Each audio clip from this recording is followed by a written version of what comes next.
What's up, everybody? Welcome to Storm Sessions. My name is Danny Enriquez, and I'm here with the steady hand behind University of Miami baseball catcher Tanner Smith. Tanner, how we doing? Doing great. How are you? Good, man. So long season, obviously you more than anybody behind the plate. A lot of ups, a lot of downs, but ending in the top 20 and doing something Miami hasn't done in almost a decade. How are you feeling right now? I feel great. Obviously, it was a long season, full ups and downs, like you said. But, it was obviously great to be able to go to a super regional and something that they haven't done here in a little while. So it was definitely exciting. Let's go through the whole journey because, just kind of trying to track you geographically, man. Born in Minnesota. Yep. Went to high school in Arizona. Yep.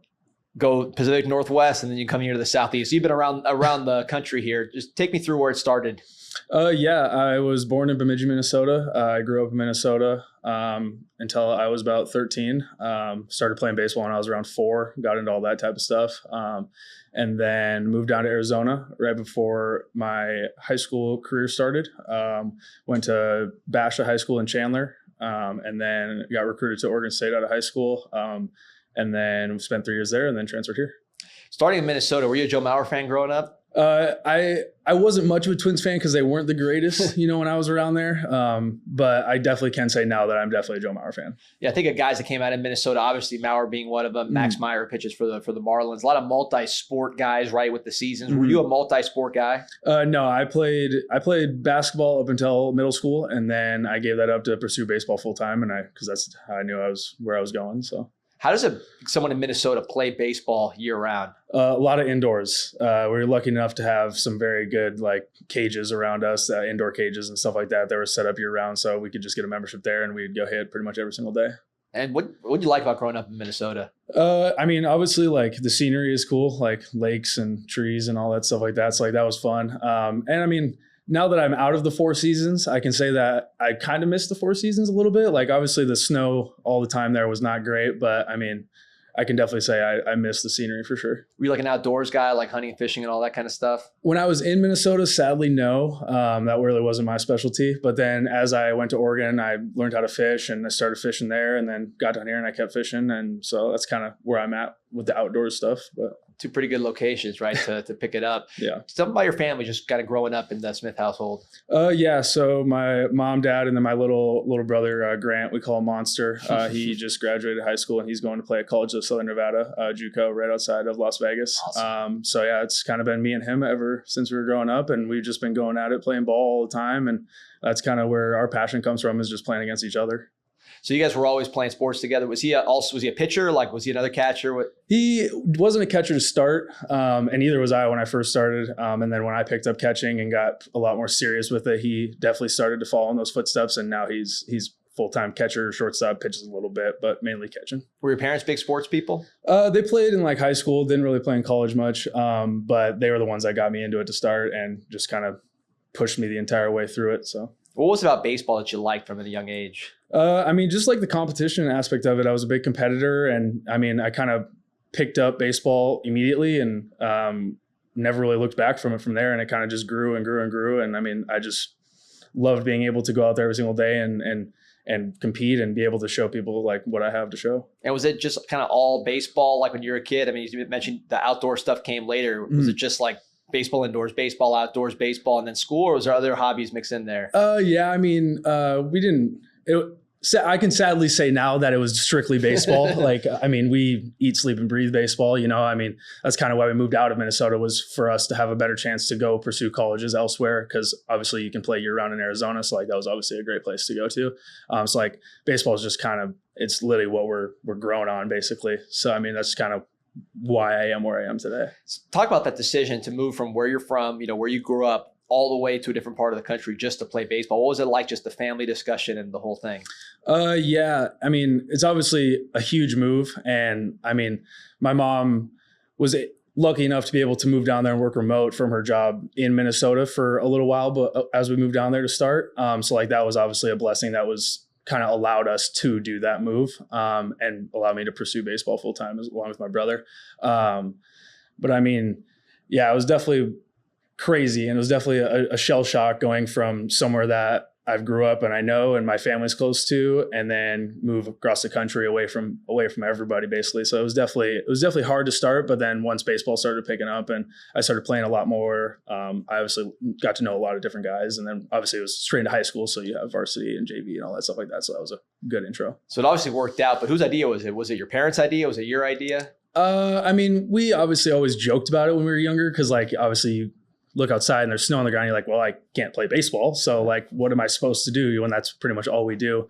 So, I mean, it was obviously a family discussion for a long period of time, but I definitely think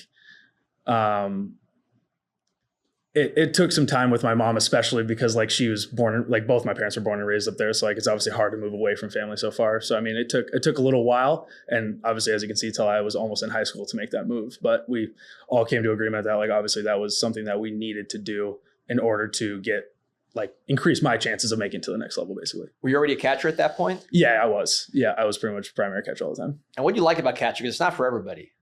Yeah, it's definitely not. You definitely take your bumps and bruises back there for sure. But I mean, just being involved in every single pitch, I pride myself in being a very good leader back there, especially for like the pitching staff, and just being able to like be a guy that someone looks to every single pitch, and having a say in almost how every pitch goes, calling pitches and catching and obviously like doing all that other stuff. But I just like having my nose in the dirty work and being able to kind of just grind it out and be a guy back there for people to trust. Now, obviously it's evolved as you went through the levels, but just talking to people around the game, they say the catcher knows the pitcher scouting report. They know the scouting report on the hitters too, right? So you kind of know the scouting report on everybody. Yeah. Yeah, no, that is definitely the hardest aspect of it, I would say, in my eyes, is being able to do your research. And obviously, like, we have a very good analytics team here. So, like, they were able to put together good scouting reports for us. And Laz obviously goes through a scouting report before every weekend series or any midweek game or something like that. But they give us a very good rundown of what the opposing team looks like. And then, obviously, on the hitting side, you have that as well.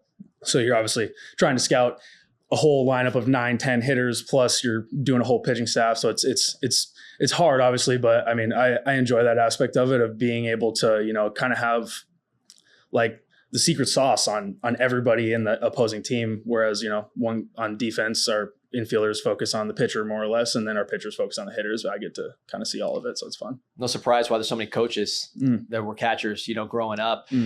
So you're on board with the move, right? You're going over to Arizona, but it's a lot of pressure because now it's like the whole family's moving because of you, and you're 13, and it's not like you're 18 about to go to college. There's still a lot of work to be done. So like, what's kind of your mindset as you head out west? Yeah, I mean, I can say I was a little naive to it. I just, was like, oh, we're going to move to Arizona. I can play baseball all year round. Like, awesome. Obviously looking at it from a selfish aspect because I was, a little too young to realize what was actually going on. But I mean, looking at it now, I have so much gratitude for my parents and what they went through to be able to do that and be able to put me and my brother in that position to get us there. So, I mean, obviously it's very special, and I will never like live that down or let them forget like what they've done for me, for sure. And going to the new school, you mentioned you're playing on the team. So you have that at least to break through, but different environment. You mentioned the seasons kind of going out the window out there. It's kind of like down here. What was your impression of Arizona just kind of outside the baseball park, or maybe even including the baseball park? Because that was probably different too. Yeah, I mean, it's obviously scorching hot out there. Like, I mean, I can remember there's numerous games during club ball when you're playing 2, possibly 3 games a day, basically, and I'm catching and my feet feel like they're on fire. Like, I literally have no idea what's going on. Like, my feet are burning because it's so hot there. But I mean, obviously different seasons, but I mean, I never really thought too much of it. Obviously, then I was super hot because like still I was going out there to play baseball. I wasn't, upset about doing that. So, I mean, why not just go out and do it? Yeah. How's the heat compare? I went to Grand Canyon a couple years ago in the middle of summer. I thought Miami a little hotter with the humidity, just the overall feel. You've seen both. What's the hotter place? Yeah. I mean, if you stand out in the sun in Arizona for like 5 minutes, I'll give it 5 minutes in the heat of summer. Like, you want to go back inside and never go back outside. Whereas like here, like if you go out in the sun, like you get sweaty very easily, which I'm not a big fan of, but I definitely think that it's hotter over there temperature wise, but it took a long more time for me to adjust to the humidity here for sure over the summer. It's gonna be tiring too for your position, right? Just sitting, I mean, both places. I mean, that's tough weather. Yeah, no, for sure. And it was definitely different coming over here. Like I'm finishing every game in my chest protector. I feel like I could just go wring it out. Like my jersey is like, feel like I just took a shower in my uniform basically. So like that was obviously much different than what I'd been in. But it just took some time to get used to it. But when did you start feeling like, all right, now I'm getting the attention that I came out here to get from a recruiting standpoint? I didn't obviously like this university has a huge legacy and a long lasting legacy, especially in the baseball program. So like I knew coming over here that I would be able to get more exposure to the pro side of stuff. Just because of the legacy that they have. And, it's a very easy place to get to being in Miami, a highly populated area. Like a lot of scouts want to come to games here. So I knew that kind of just came with the program. And I obviously knew that their goal is to get guys to the major leagues and stuff like that. So like, I knew like, obviously like I would have a lot more on that side of things as well. So you're jumping ahead. I'm talking about just when you're a kid. Oh, really? Yeah. I mean, cause I'm trying to think, you're a high school kid. High school kids are thinking about a lot of different things. I know Daniel Cuvée was committed here since he was 14 or something like that. I couldn't even imagine getting that kind of attention at a young age. Football players, it happens a little later. When did you start getting that recruiting attention back in Chandler, Arizona? Okay, yeah, that was more my freshman year. It was still like the rules where they couldn't call you till like your junior year or something like that. Like you could only call them. So like it was obviously different from the recruiting aspect there. But definitely like my freshman year and then going in my sophomore year, it really picked up. And then, I mean, that was obviously pretty early for some people compared to times now with the transfer portal and all that stuff like that. Like it's definitely a lot crazier, but mine was a very early decision for me to commit because I committed before I even played a varsity game my sophomore year of high school. Wow. So like I made the decision very, very quick compared to a lot of people. And look, I mean, you committed to one of the top baseball programs on the planet. So I'm guessing you were balling pretty good at a young age. When did you know kind of at that age that like, man, obviously I'm sure you were good in Minnesota. That's why you left, right? But in terms of like, man, I can play at a school that's going to compete for championships. When did you yourself believe that?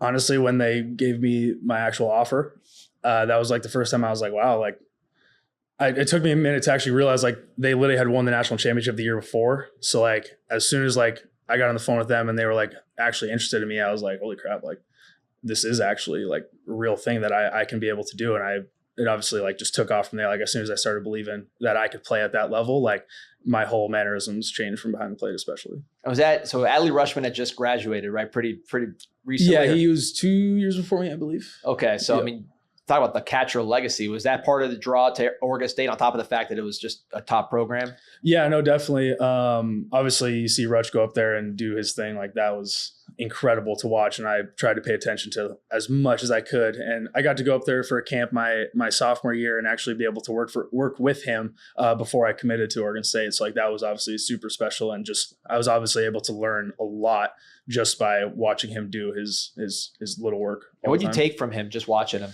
Just like how he like addressed his daily routine, basically like watching him like handle pitches off the machine and just like the way he like interacted with others and the way he like carried himself was big for me. Like he's a very calm mannered guy, and he was just went about his business like he was a big leaguer at the time, even though he was still obviously in college. So I mean, I just learned that I felt like a big change for me was I needed to be more mature and be a man if I wanted to actually take the steps to make it to professional baseball.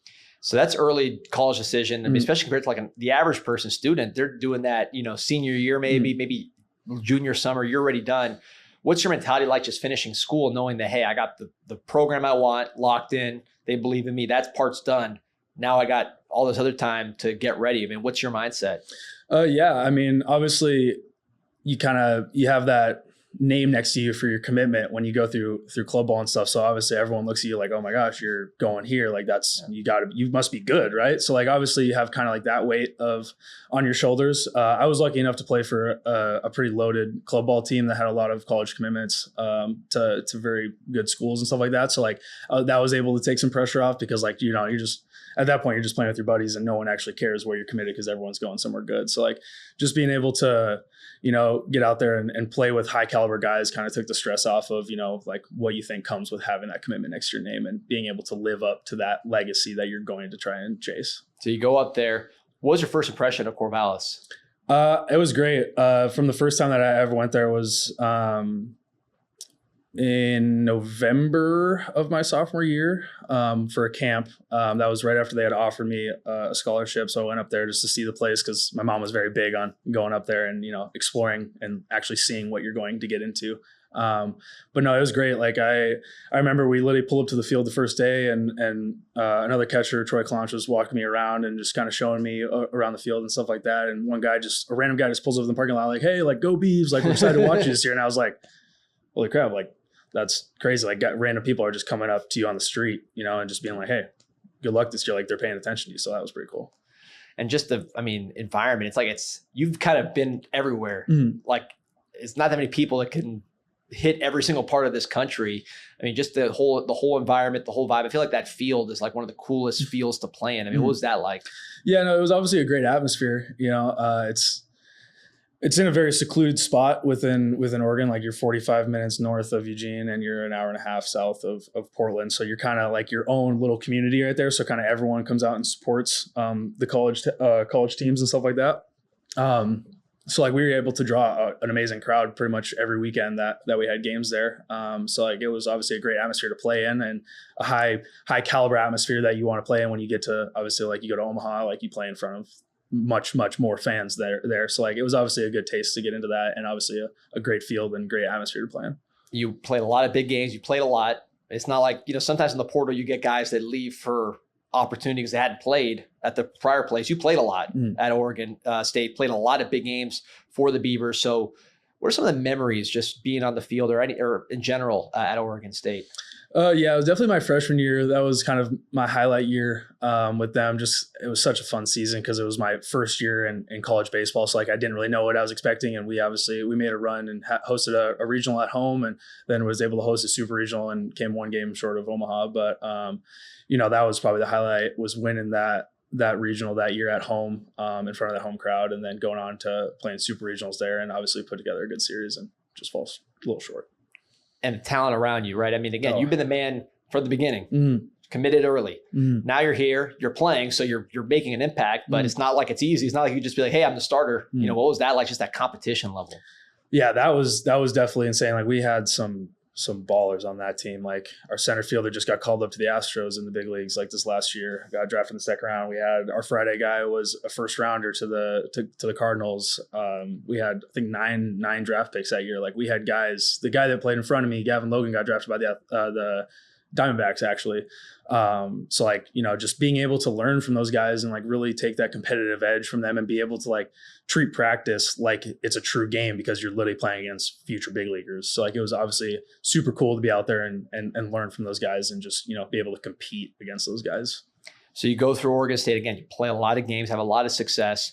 What ultimately led you into the transfer portal? Because your past a little different than the guy that, again, just didn't play and he wants to go somewhere else or something, bad happens. Like you had a lot of success and then ultimately go on to this next step. So what was that like?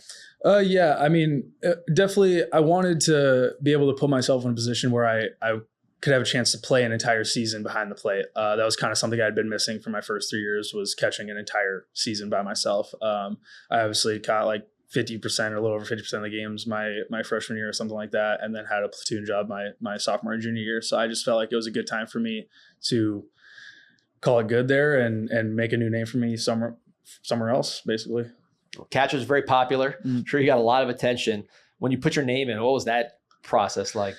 Yeah, no, that was crazy. I obviously like being not like an everyday player is obviously it's nerve-wracking going in there because like I'm like, who's going to want me, like who wants a guy like me? Luckily I was able to, play in many big games and have a lot of experience under my belt. So that obviously attracted a lot of interest. But yeah, I mean, it was crazy. You talk to teams that you never think you would ever talk to. And, you get to kind of make your decision on where to go. So like I took my time with it, took my visits and stuff like that. And, I obviously ended up in a great spot. So, and you talked a little bit about, why you chose Miami, just the path to the next level, but what schools did you visit? I went to Arizona State. That was my main other one that I was talking to and really was interested in, just because that's in Phoenix and really close to my parents. And I hadn't been able to play in front of them for an entire year because they're in Arizona and I was in Oregon, obviously. So that was my main other one.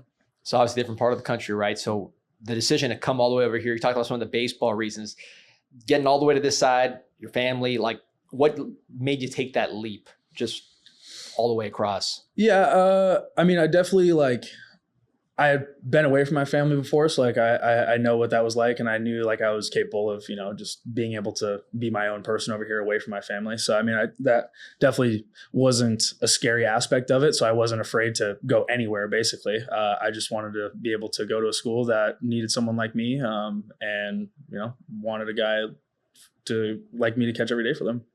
And were you already engaged when you made the move over? No, I was not. I got engaged in December this last year. So congrats. Yeah, thank you. Did your fiance make the move with you? No, so she actually lives in Coral Springs, out here as well, with her parents. So, and she goes to school at the University of Kentucky, plays softball. So she's doing her own thing as well. So was that already like, so were you guys already together and her family was here when you made a decision to come over here? Yeah. So we met at Oregon State. We both went to Oregon State. She obviously plays softball. I play baseball. And then her family moved to Florida when she graduated from high school. They moved out here, and then, just happens to be that I get a chance to play out here as well. Lucky for JD. It worked out pretty good. So, you choose the University of Miami, right? Did you know Jack Scanlon was the Oregon transfer? I didn't realize he was here until I came out here and was like actually already committed and all that stuff like that, and got on campus. And then I pull up and everyone's like, "Do you guys know this guy?" And I was like, "Oh yeah, I played against him my freshman year. Like I totally remember that guy." But so he had a great year, but the season as a whole, not the best for the Canes. Program very similar to Oregon State in terms of the tradition and championships and all that kind of stuff. So going in, you guys are trying to climb up. It's not like you're entering a situation like Oregon State, for example, that you're just kind of trying to maintain. You're trying to build the thing back up, pressure on everybody. Did you feel that when you came in? Not at all, honestly. Like that was not something that I really paid attention to. Like, I didn't really pay attention to the year that they had last year. I obviously when I got here, like I learned about it because people had talked about it. But I mean, I definitely don't think that at any point in the season we felt pressure because of that. I felt like we wrote our own ship this year and kind of wrote our own story, and it was just something different than what they've had in the past. That's a fact. And when you first got here, just the whole team, when they first got together, I remember hearing just kind of the buzz that like, hey, these guys are really tight, very big in terms of faith, just very together unit. Before you guys played a game, that this was the story coming out of the program. How soon did you feel like, hey, man, this is a great group of guys. We got a connection here? Yeah, I mean, the first day I got here, really, like everyone kind of welcomed me with open arms, and it was very refreshing sight to see. Like I felt like I could come out here and be who I was, and not try and like be somebody else. So like that was obviously when I started to realize like I feel like every guy in here is their true self, and like I feel like we bond together and we are very tight knit. And I knew that was like the story coming in. That people like coming out of the fall, like people were talking that we were very close and stuff like that. But like, I mean, this was definitely the closest group that I've ever played with. Did you know anybody going in? No, not a soul, not anybody actually. Not even from travel ball, none of that. Yeah, no, I mean, I had a connection with Alex Giroux actually. So when he went to Hawaii, he played at Washington before that, and he went to high school with the shortstop for my freshman year team, Kyle Dernetti. And he connected us. And then that was pretty much the only person that I knew before I showed up here. So you show up, the season starts, pretty well. Then very quickly adversity strikes, right? What was that like when you realize, hey, things are not going the way that maybe we wanted them to go right out the gate? Yeah. I mean, I like coming from Oregon State, like we won a lot of ball games. So like it was a little bit different when adversity hit, like I hadn't been swept very many times in my collegiate career. So like that was obviously like something that when it happened, you never wanted that to happen again. But I mean, at no point did I ever feel panic or feel like guys were like, like people were separating or anything like that. Like we stuck together, and I feel like that's why we got to the position we were in. And even through any points of adversity throughout the year, like we definitely lost some games that we shouldn't have lost, and we obviously knew that, but we never like took that as like someone is the problem or started pointing fingers. Like we just kept growing together and like closer and closer. Like no matter if we were winning or losing, like everyone was there for everybody, and there was never like a doubt about that. People always talk about the turning point of the season when those two young right-handers got into the starting rotation. What they don't talk about as much is you kind of have a lot of responsibility to make sure that they are successful and they're comfortable. I mean, they're going to do what they do, but that fact that they had a veteran at catcher, I think, had a huge impact on their success. What was your just approach in dealing with young young freshmen that have so much pressure on them to be starters in the ACC?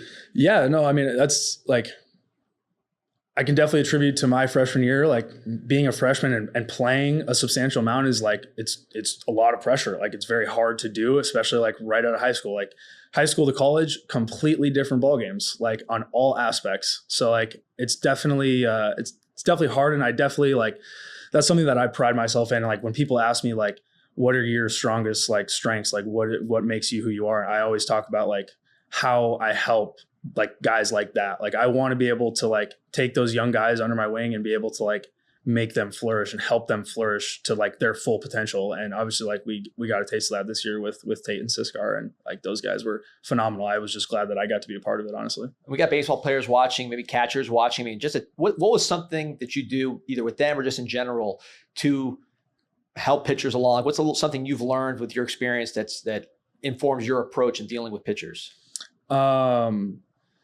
Just it's not about me. Like at no aspects of the game, whether it's like in a bullpen or in the game, like nothing that I do, like anything negatively that I do, if they like respond to that, like it's going to go downhill. So like being able to like keep my composure and just be like a level head for those guys, like at all times, like even if they have like a bad bullpen or like even if it was like a fall outing, like I make sure that like they know, like I'd never doubt what they're doing. Like, yeah, they may have a bad outing or maybe have two bad outings in a row, but like at no point am I like, yeah, we need to change this, that, and the other. Like I make sure that like they maintain a level head and just realize like it is outing to outing, pitch to pitch, you know, like you can change the story like that. And you who've been around probably more college success than most people on the team, when it started getting going, right, and the momentum started building, when did you kind of know, all right, we're heading in the right track? Yeah, I mean, definitely when we beat Pitt, that was a big change for us. You know, like we obviously hadn't had much success in the previous weekends. You know, we hadn't had a weekend series win, and I don't know how long it was. I never paid attention to that. But, you know, I felt like there was just a buzz around the team when we won that game because, like, I don't know what it was, but we just put an offensive explosion and just took off. And, like, when we got back on that plane, I was just like, this is brand new. Like, this feels like we haven't even played a game yet, and we're going to go start something brand new. How was that plane ride back? Because you're not the first person that said that Pitt series was the turning point. So I'm wondering how that plane ride back was. It was definitely an experience. You know, I mean, usually you play a weekend series like that and you just want to go and go to bed. You want to take a nap, you know, you want to go get some sleep or something like that. But like we all play Mafia together. So like we all just get on the back of the plane and just play Mafia together. And, you know, like that just attributes to how strong we are as a group. Like we'd have 30-man Mafia games going where every single person on the plane or the bus is playing. So like just being able to do that and just realizing like how close we actually are off the field just helps us succeed on the field. When season kind of ends not the way you want as far as the regular season, Cal game, having gone through that experience earlier in the year, did that get you guys a little more confident that, hey, look, this didn't work out that well to end the season, but we're alive and, you know, fresh start? Yeah, no, I mean, a lot of people like think that we needed to win that Cal game, but like I went into that Cal game, like obviously like I want to win and like we need to win these games, but like I knew we were in a very good position because like we had done so much through the regular season. We had some very huge series wins in there and put up like very good games and had some tough losses, but like we were still in such a great position. So like I was never worried during that or anything that happened during that time. Like I was just excited to see where we were going and, you know, who do we get the chance to put it to and show people that who we really are. The run in the tournament, unbelievable. Again, something that a program like this, which is so storied, 4 national championships, hadn't done in a long time. I mean, how old were you in 2016? 14. Yeah, so been a while. Yeah.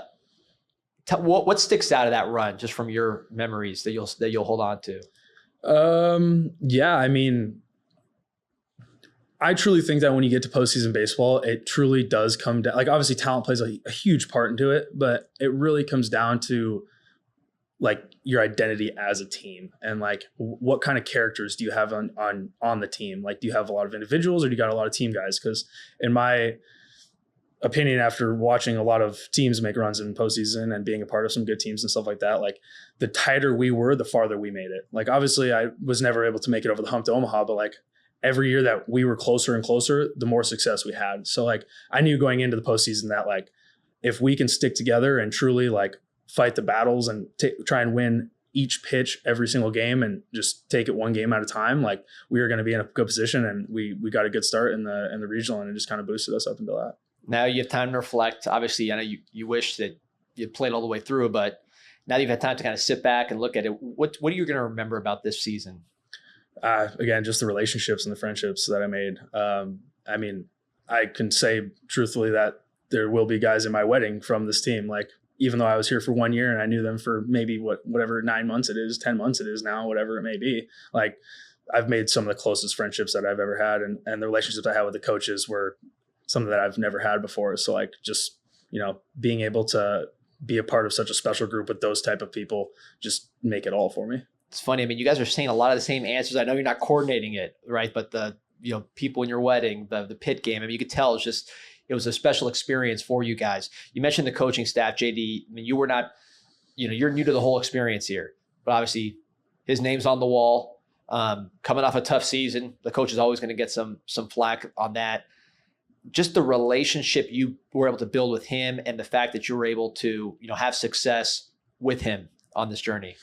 Yeah, no, it was obviously incredible to be able to do that with him. Like he's a great leader. And he helped us put us in a position to be where we got to and to do the things that we did. So like it obviously, like you see a bunch of the social media and stuff like that, like it's hard not to see any of it, but like from a player standpoint, like there's no better guy in my opinion. Like that guy did everything that he possibly could and does everything he possibly can every single day for anybody on that field. And I feel like that's more important than what a record will ever show. Like I know winning is important and obviously like a historic program, but like his ability to connect with each guy on the team individually, it seemed, and have a relationship and have like a truthful and strong, meaningful relationship. Like it was something that I think should be more respected. And obviously like you don't get to see that every day from a fan standpoint of things. So like coming from a player, like that guy's ability to connect with each and every person and allow us and help us like grow together and push us closer together, like makes more of a difference than what a record will ever show. And you mentioned like different players on the team, different personalities, different types of connections.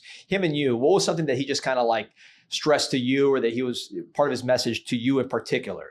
Be a leader. Like obviously as the catcher and being a 4th year guy, like he recruited me for my ability to go out there and help and be a leader on the field. And like, that's all I wanted really. Like he let me be myself out there and let me do like the things that I'm good at and helps me get better at the things that I'm bad at and all that type of stuff. But like his big message was just like, go out there and be a leader. Like they need you no matter if you're hitting a $120 or if you're catching the worst you've ever caught in your life. Like they need you to be you every single pitch of every single game. And that's how we're going to succeed. And just in general, catching's hard. We talked about it off the air, just the toll it takes on your body. For any student athlete, there's going to be moments where your body's not feeling good. You don't want to go to practice. You just don't feel like getting up just because either your body's not feeling good or you had a bad outing or whatever it is. What drives you to push through when it's tough like that?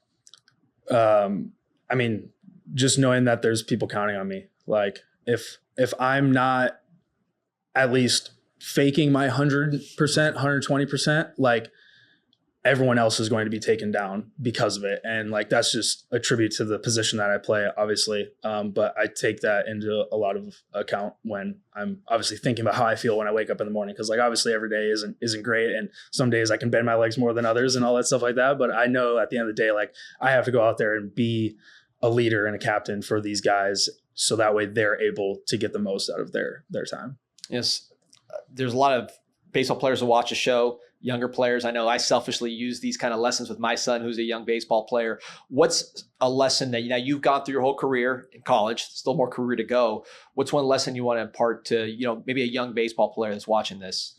Yeah. I mean, just cherish the memories that you have really. Like, I mean, grow friendships out of this thing. Like, be someone that other people look to in times of hardship, in my opinion. Like, if you can be a guy that people can come to and like rest their hand on you, and you can talk to them through like whatever, like that's more important than any accolades or anything, or any social media presence or anything like that, in my opinion. Like, if you can be a guy, even behind the scenes or whatever it may be, that guys feel like they can rely on and count on, then not only will you have more success, but the team in general will have more success, in my opinion.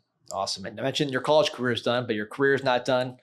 What's the next step for Tanner Smith? Yeah, I definitely am looking forward to the draft coming up. We'll see how that goes, and kind of just take it from there.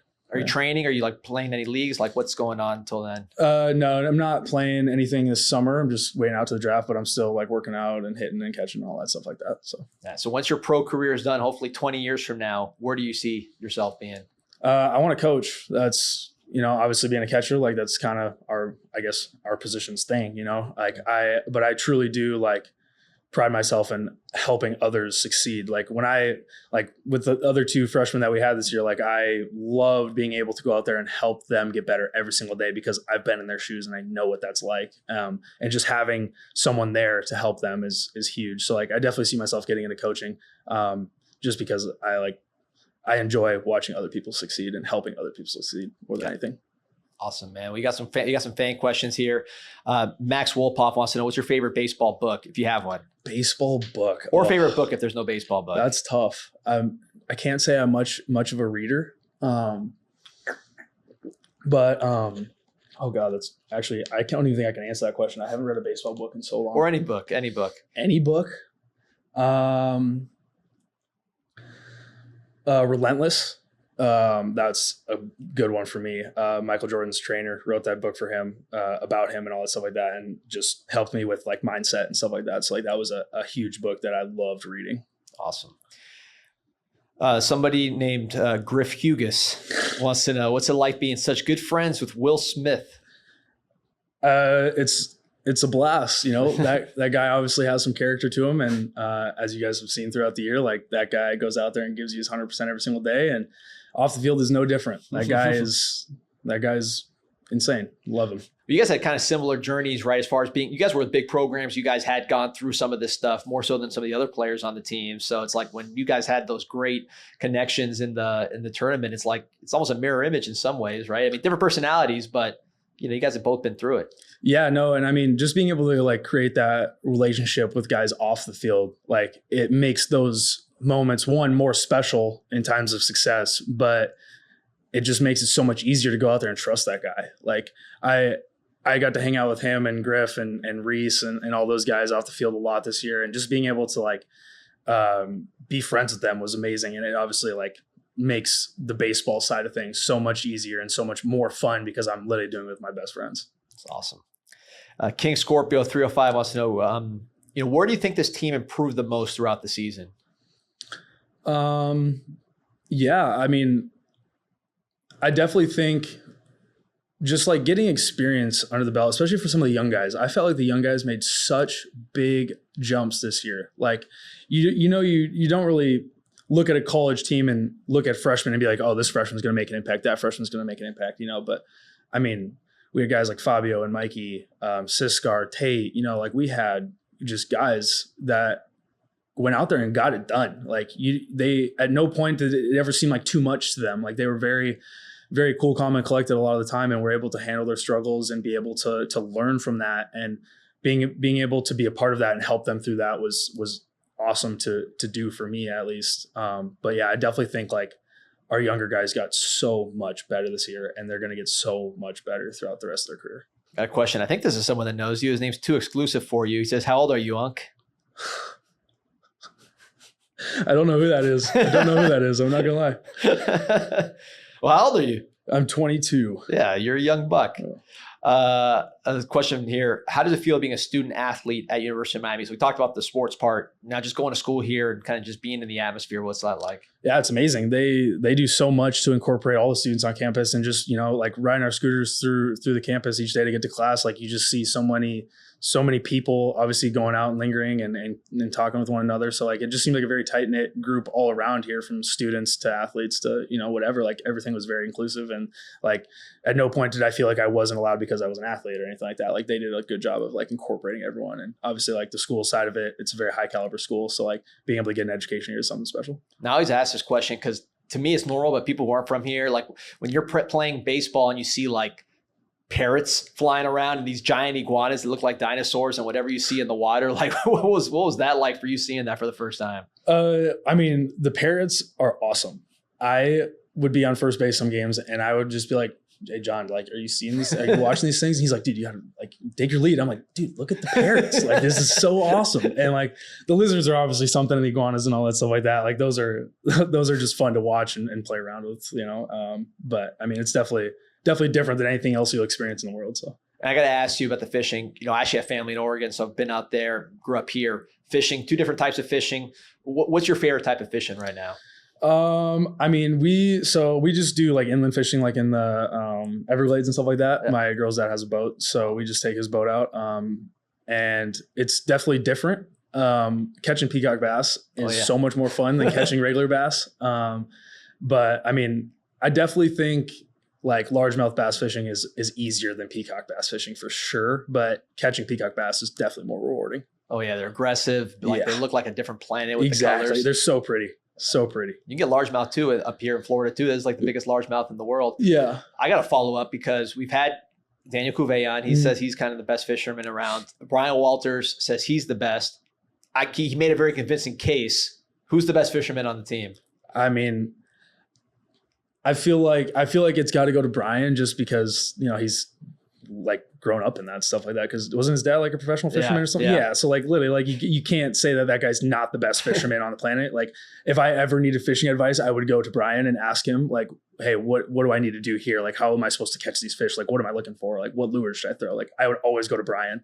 But I mean, I think I've seen Kuv catch some big fish. So I mean, I definitely don't think he's far behind. But I definitely think when it comes to technique, Brian's got him by tenfolds. Got it. A lot of questions about your like personal details here. D. Casillo wants to know, what size cleat do you wear? 13. Okay. 13. There you go. Then, questions about just the next steps and obviously we know you're going to be playing professional baseball. What's your mindset just heading into pro ball? I'm just excited for what's next. Obviously it's a total game change as well, going from collegiate baseball to professional baseball, but I'm just excited to see where that takes me and, be able to make connections and learn new things on the way there. So I'm just trying to see where it takes me, really. When you get married? November 23rd of 2026. We actually just set that date. So nice. Fired up? Yeah, I'm excited. It's going to be awesome. Where's it going to be? Up in Jupiter, Pelican Club up in Jupiter. We're thinking about going there. Nice. Very classy. So you've been around, like we talked about, all the different places. What's, besides your baseball club, which you get drafted to, what's going to be home base for you? I don't really know if I would say I have a true home base. I feel like I just bounce around wherever I need. Obviously I can go to Arizona with my family, or I can be down here with her. But yeah, I don't really know. We haven't really decided yet where we're going to stay. I guess we'll find out here coming up in a couple months. So, hey, Tanner, man, appreciate you. It was a pleasure watching you with the Canes and wishing you the best of luck in your career. Yeah, I appreciate it. Thank you for having me. Remember to like and subscribe to Storm Sessions on Canes All Access on YouTube, Apple Podcasts, and Spotify. I know you enjoyed watching this guy and his brothers perform for the Miami Hurricanes baseball team. Take care.